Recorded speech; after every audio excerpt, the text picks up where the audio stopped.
So what is professionalism? Professionalism basically the competition and skill expected of a professional. So now we need to know who is a professional. A person who is paid to undertake it and complete a specialized set of tasks. Earlier, doctors, engineers, and lawyers were traditionally considered as professionals, but over the years, it has been extended to include scientists, teachers, and artists. Any professional should practice professionalism. That is what we see. If you look at the American College of Graduate Medical Education definition, they'll look at the commitment of a doctor to carry out professional responsibility. He should adhere to the ethical principles and he should be sensitive to diverse patient population. Unless you are ethical, you cannot be professional. If you are not professional, you cannot be ethical. So they are interdependent. Now, looking at the medical profession, the medical council is the one which may be regulating whether a person is professional, practicing professionalism or not. You may have hospital committees. You have your peer groups. All these people will be looking at you because when there's a problem, these are the people who will look at the way you are working. Now, as a medical teacher, we have double role. One, a caregiver, we see the patients, we try to heal their problems. We also teach and we guide the students who are the next generation of practitioners and teachers. Mahatma Gandhi said, students and patients are your customers, but never think they are doing any favor by you helping them, but they are giving a chance to you for serving. So you should get or become happy when people come to you for taking help. So whatever we do when we heal the patient or try to look at the disease condition, whatever you do, it should be evidence-based.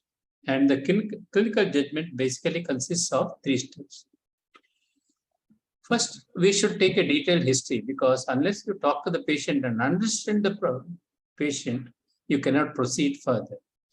Once you take a detailed history, you should do the physical examination in detail so that you can find out what he has told or what he has responded, whether they match with the clinical findings or not. And you may do some laboratory tests to confirm what you thought is right or wrong. So these steps which we teach the students, history taking, physical examination, laboratory investigation, should be done very strictly. But often what happens, a busy practitioner may go in the reverse order. So he may do first investigation, then he may look at the patient, then it will. So sometimes gets into problem because many times the lab report, there could be some mistake, then you will scratch your head. What has happened? You may not be able to find a solution. So once you make a diagnosis, provisional diagnosis, you should think what can be done to the patient. What is the evidence available with regard to the condition? And what are the treatment options available to you to heal the patient? Once you decide this, you should discuss with the patient because you cannot take a decision to the patient. You can only talk to him, you tell the possible options available, ask him to take a final decision. Otherwise, always there will be confusion whether you have done is correct or not. If everything goes on well, he is happy. Something goes wrong, he will find fault with you. So as a teacher, you should always think what this student of yours should do or in what level he should be competent enough once he goes out of your department or a college. So we develop objectives, teaching learning methods, evaluations. All these should be able to tell you whether this student will be able to undertake the task which he needs to do.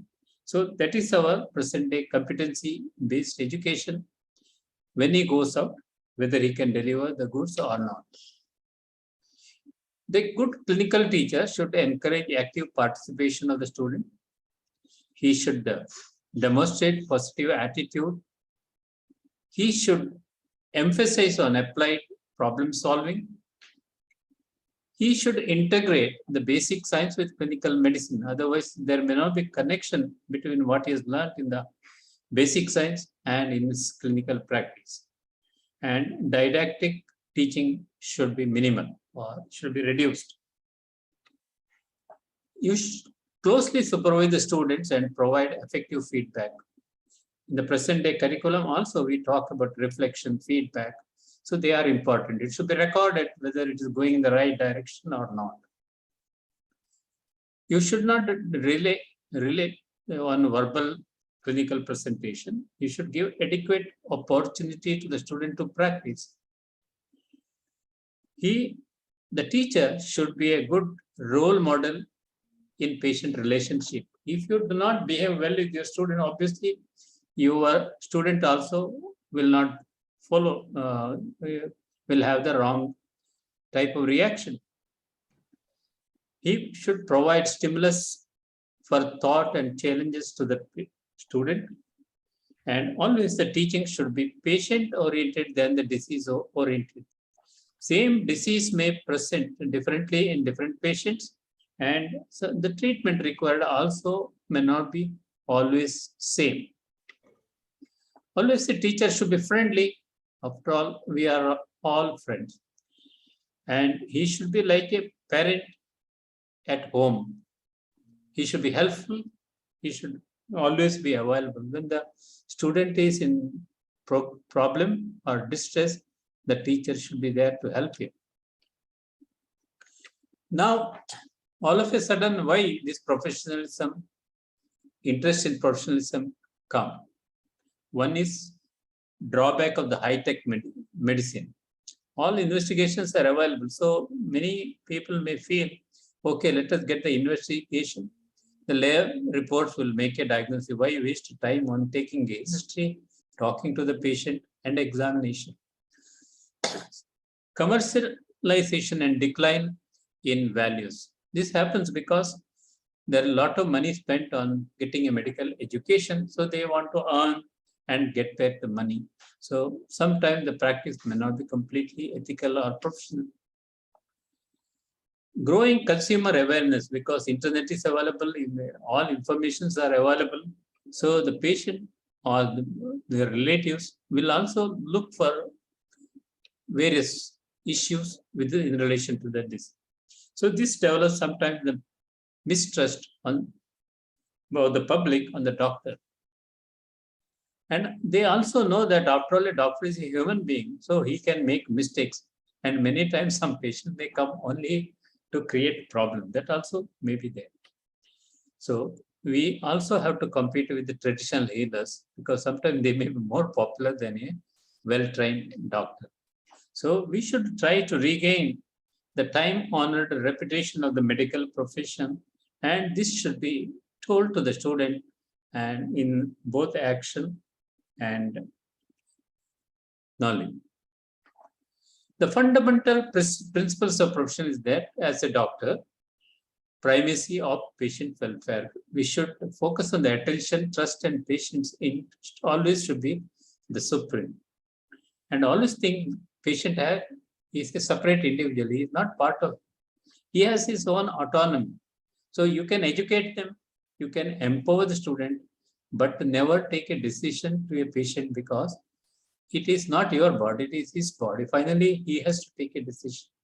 And always think of social justice because we have different social status and whatever resource available, it should be distributed for the benefit of all. In our life, if you look at the professional life, initially we are junior, so patients may not come. So there is no work, you have no money, but plenty of time, you don't know what to do. But as the days pass, you will get some work, some money, and some time. But when you climb the ladder, you will have plenty of work, no time for anything, plenty of money. So this is the life history of everybody. So from the initial stages to the later stages. This is one of the example for a group work which I usually use in a crowded OPD. A poor patient's turn is for consultation. You are seeing patients in a queue, and next patient probably is waiting with the breathlessness and chest pain. But when the patient is supposed to come inside, a well-connected person enters your chamber and wants advice regarding medical reduction, weight reduction. So I ask the students, what will you do in such a situation? Then we'll try to tell them that you convince the VIP or the important person, the other patient is very serious. So I will attend to him and discuss your weight reduction later. But he is not in a good mood to listen. Then give the patient who is sick to another colleague and talk to this person. So this type of situation happens sometimes in our outpatient. Now 1 to 2 p.m. is your lunch time. A child with severe dehydration comes. Now the question is whether you will go for your lunch or treat the dehydration.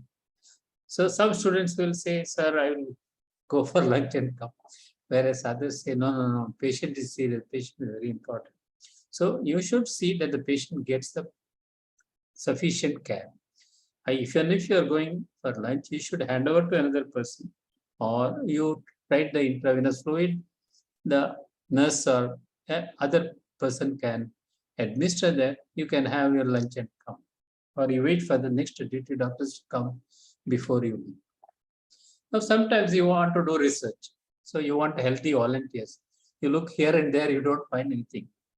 Then you call the students who are in your care.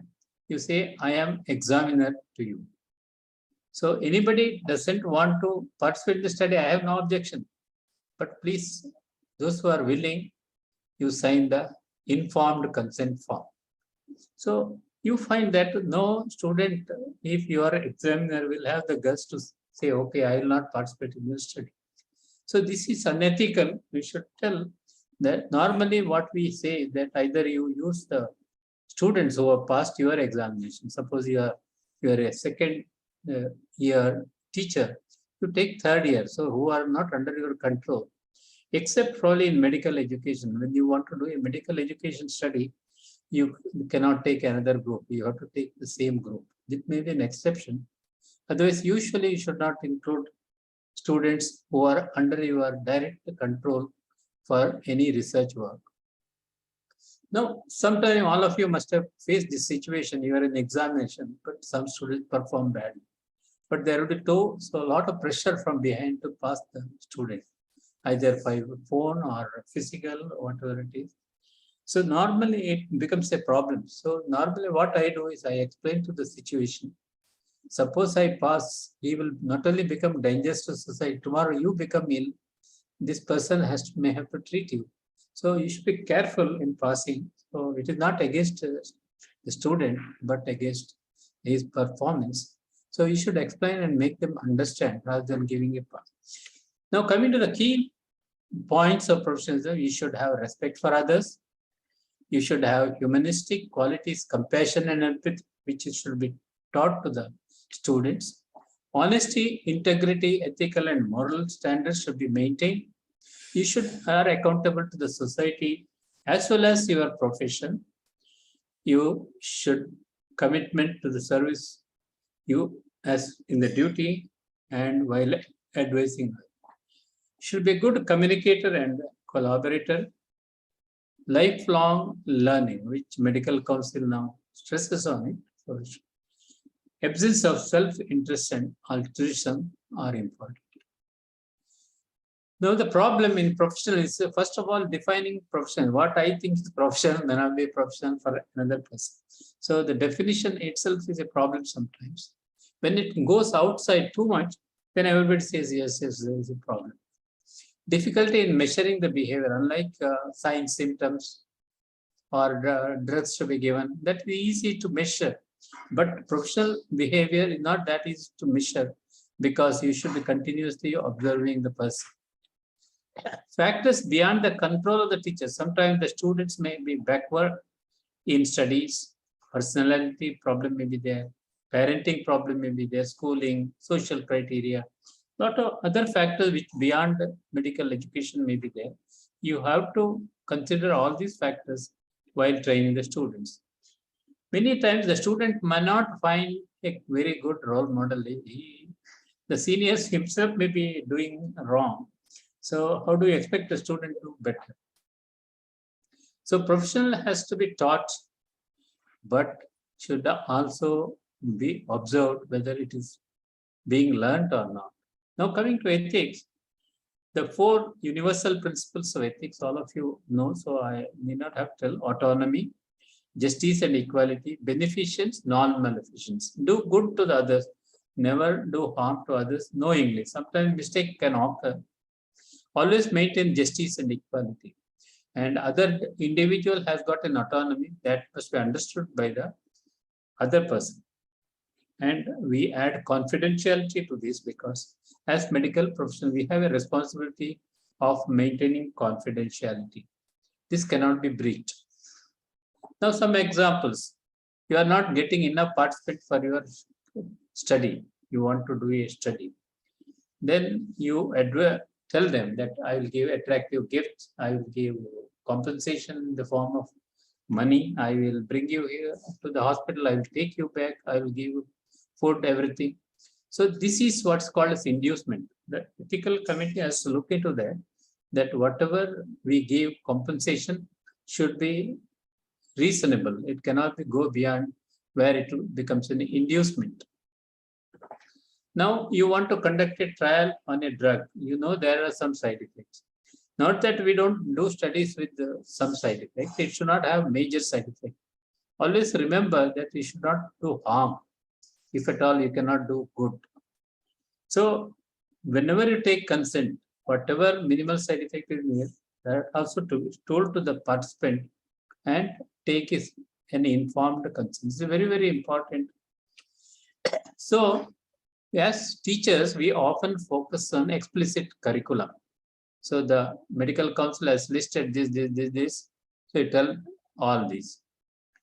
But the student listens to you. He writes in the examination, but he learns from what we do. So the hidden curriculum is very important. So if you want to change our students, then we need to change ourselves first. Otherwise, it is not going to work. Often there is a tendency to underemphasize the personal characters like professionalism, ethics, and we overemphasize the more easily measured academic achievement. So whether he passes or whether it's gold medalist, first class, but what he does, we often do not measure. That is the problem. So how it should be taught? There should be a source of credibility. The person who is teaching should practice what he is talking. And he should be a role model and monitor whether it's going on well or not.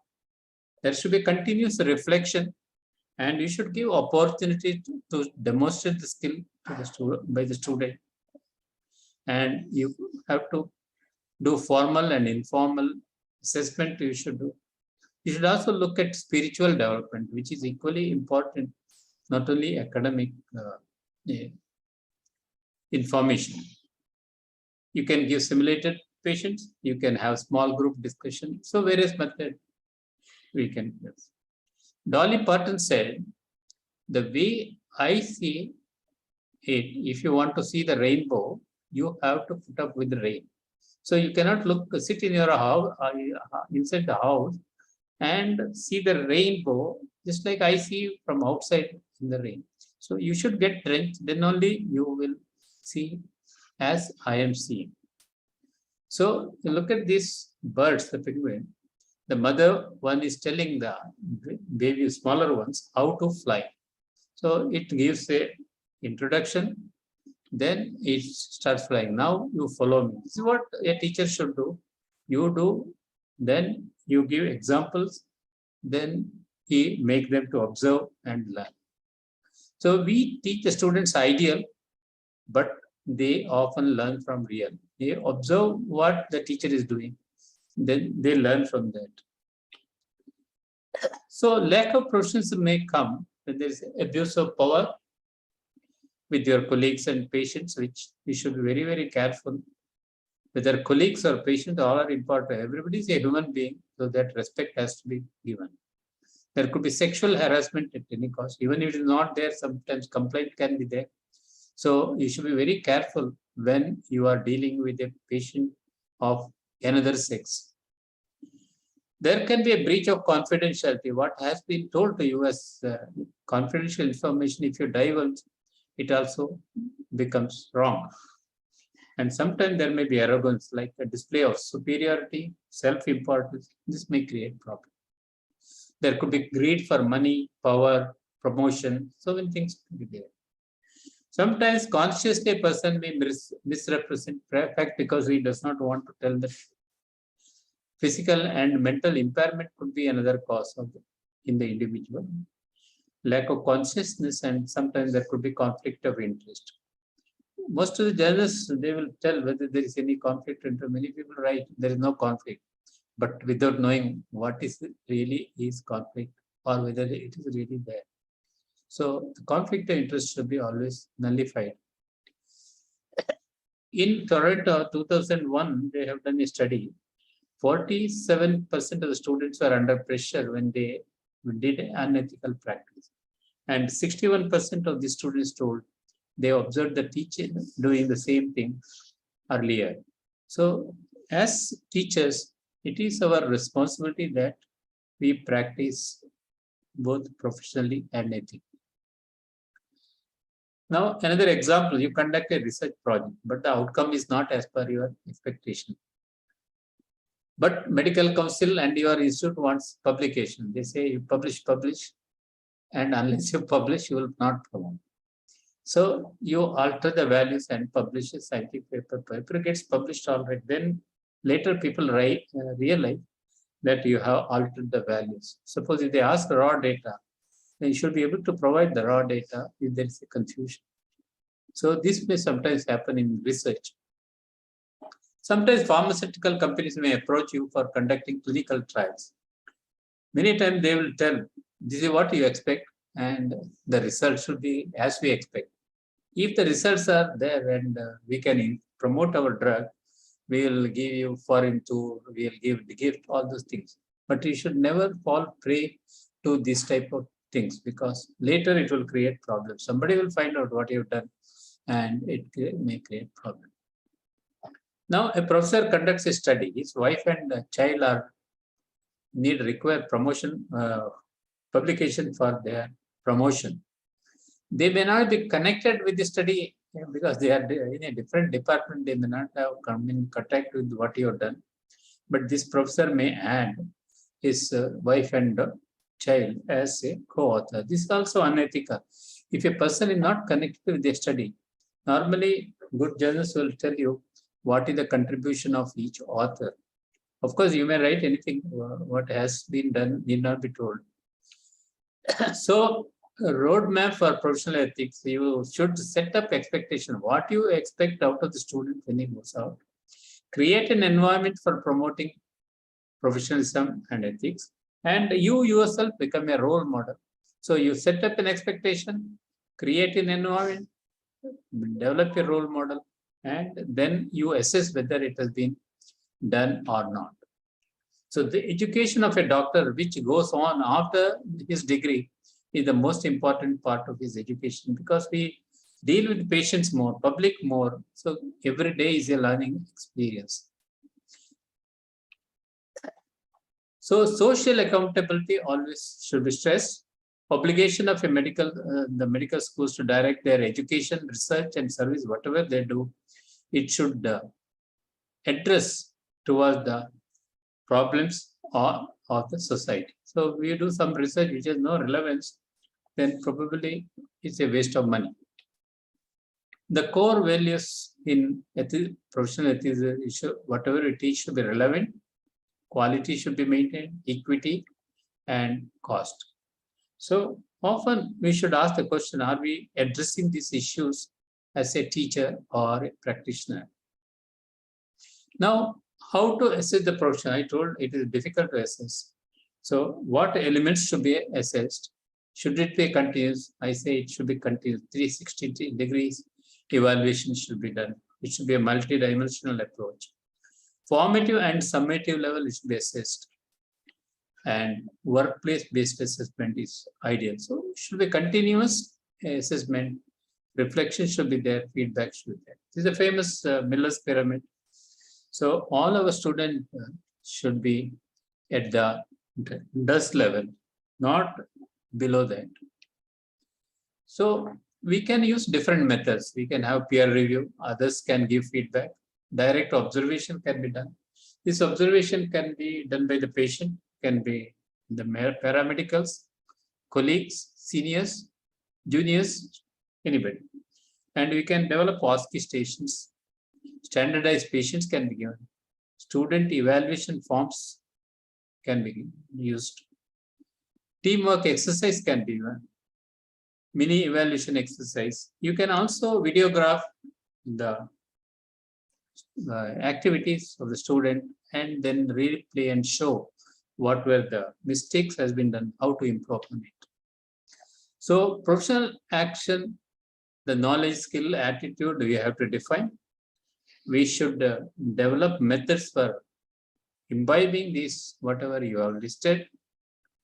Then you should take feedback, whether it has reached the appropriate level or not, then take further action. So it should be a continuous process from the day he joins till he goes out. Not that after he goes out, we'll leave him like that.